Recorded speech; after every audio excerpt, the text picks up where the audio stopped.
Halo teman-teman, balik lagi di Jagat Jalan Liputan bareng gue Ilham, dan kali ini gue mau berangkat ke Shenzhen, China bareng sama Huawei. Jadi di sana kita bakal mengunjungi laboratorium health-nya si Huawei. Ini kali kedua gue sih ke kantornya Huawei yang di Shenzhen. Waktu itu dulu pertama kali di tahun 2016. Nah, di kunjungan kita kali ini, kenapa kita diajak ke health lab-nya si Huawei? Karena kebetulan juga Huawei besok tanggal 14, ya sekarang tanggal 13 ya kita berangkatnya. Terus besok itu tanggal 14 dia mau luncurin smartwatch barunya mereka. Ya pasti ada banyak upgrade soal fitur kebugaran dan kesehatannya. Makanya kita diajak buat berkunjung ke lab health-nya mereka. Ya kita lihat aja nanti gimana di sana. Ikutin terus videonya sampai habis.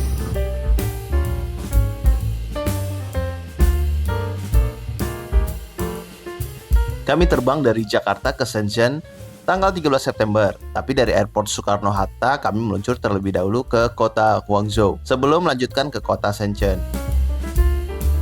Kami menuju ke Shenzhen menggunakan coaster, mobil jemputan yang udah disediain sama Huawei. Wah, ini mobilnya keren dan kesannya premium interiornya ya. Udah gitu kita sampai di Hotel G. Kami langsung diajak buat makan malam bersama. Makan malam dengan meja putar dan semua masakan khas Cina bisa dinikmati langsung di sini. Selesai makan malam, kami langsung ke kamar dan beristirahat. Kita udah sampai di ruangan kamarnya. Oh, ini ternyata kaca.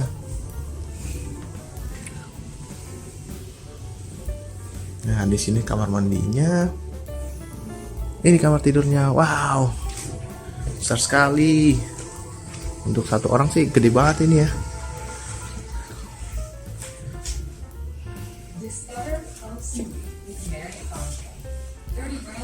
Oke, kita bakal nginap di sini sampai 3 hari ke depan.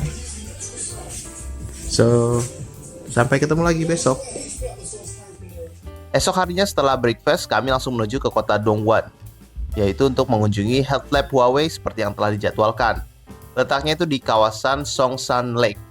Sekarang kita udah sampai di kantornya Huawei yang ada di Dongguan. Di sini kelihatannya kita mau lihat health lab-nya mereka. Kita masuk, yuk.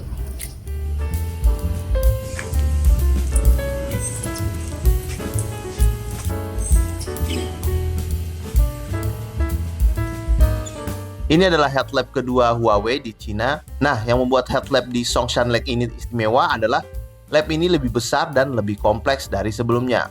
Luas laboratorium ini mencapai 4.680 meter persegi. Dan dana yang diinvestasikan oleh Huawei untuk tempat ini itu sekitar 200 juta yuan atau setara lebih dari 400 miliar rupiah. Jumlahnya fantastis kan?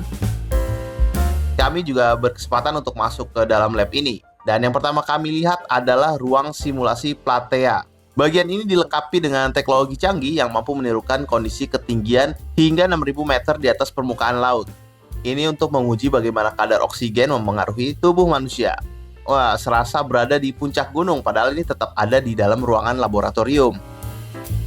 Kemudian kami melangkah ke area lainnya yang merupakan area pengujian beberapa aktivitas olahraga. Ada lab pengujian untuk berjalan, berlari, mendaki, dan olahraga seperti tenis meja, renang, golf, hingga area fitness dan gym. Semua ini dilengkapi dengan sensor-sensor canggih yang sangat akurat sesuai dengan aktivitas yang dijalankan. Jadi apapun yang kita lakukan sini pastinya bakal terekam dengan baik. Di lapangan badminton dan basket ini, Huawei bahkan memasang sensor-sensor pelacakan 3D dan kamera untuk melacak setiap gerakan pengguna. Mereka juga memasang sensor lain di lantai untuk melacak setiap langkah, jadi semuanya terekam dengan sempurna. Terus tujuannya apa sih lab ini dibikin sampai sedemikian rupa?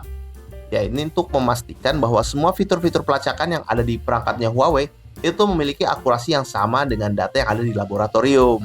Kita tadi udah diajak keliling-keliling buat lihat lab health-nya si Huawei, dan di sini tuh benar-benar tadi kita udah lihat semuanya diuji dengan benar-benar presisi. Jadi kalau kita mungkin berpikir banyak-banyak fitur kebugaran di smartwatch itu sebenarnya akurat apa enggak sih? Apa cuman gimmick-gimmick doang? Ternyata di sini ya seperti yang kita lihat semuanya diuji dengan benar-benar serius ya. Jadi ya keren banget lah pokoknya.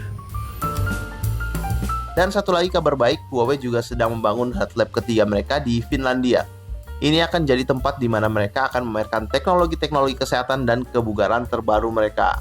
Jadi kita boleh berharap untuk lebih banyak inovasi dari Huawei di masa depan.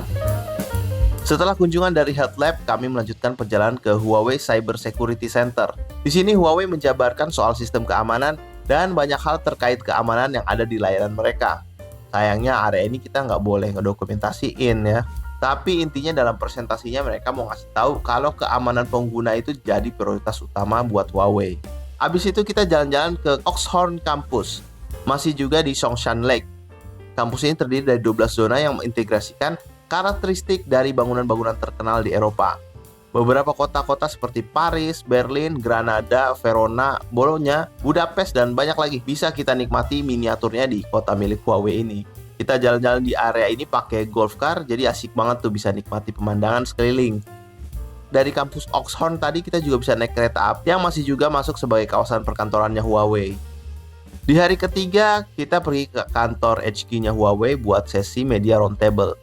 Di sini media dikasih kesempatan buat tanya jawab seputar perangkat wearable barunya Huawei, yaitu Watch GT4 dan fitur-fitur kebugarannya. Nah, di sini kami cukup banyak bertanya soal sleep tracker yang ada di smartwatch. Sleep tracker pada smartwatch itu bekerja dengan 3 sensor utama: detak jantung, pergerakan, dan suhu kulit. Sensor detak jantung mendeteksi perubahan detak jantung yang menjadi lambat, sensor gerak mengidentifikasi minimnya gerakan, dan sensor suhu kulit mengukur penurunan suhu tubuh saat tidur. Data dari 3 sensor ini digabungkan untuk memberikan informasi tentang kualitas tidur pengguna. Nah, buat yang penasaran juga sama Huawei GT Watch 4, nanti kalian bisa lihat review lengkapnya juga di Jagat Review. Kelar dari kantor HQ Huawei, kami mampir ke Huawei Has, di mana kita bisa ngeliat semua produk-produknya Huawei di sini, mulai dari smartphone, tablet, wearables, laptop, sampai yang paling keren di sini yaitu mobil yang pakai teknologi dari Huawei. Di sini bahkan kita juga diajak buat ngiter-ngiter naik mobil tersebut.